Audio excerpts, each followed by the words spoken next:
How to post in a Reddit community. Here's how to do it. First, open the Reddit app on your iPhone or Android device and make sure you're signed in to your account. Next, tap the search icon at the top of the screen and search for the community, also known as a subreddit, where you want to post. Tap the community from the search results to open it. If you haven't joined the community yet, tap the Join button first. Some communities require you to join before you're allowed to create a post.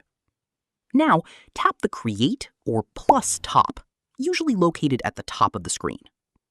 Choose the type of post you want to create, such as text, image, video, link, or poll, depending on what the community allows. Enter a clear and descriptive title for your post.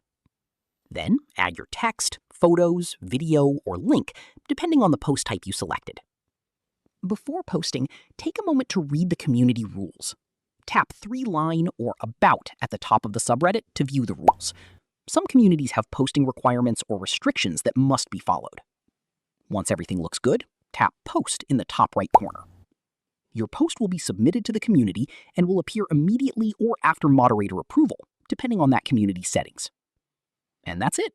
That's how you can post in a Reddit community. Thanks for watching. If this tutorial helped, don't forget to like the video and subscribe for more Reddit tips, tricks, and how-to tutorials.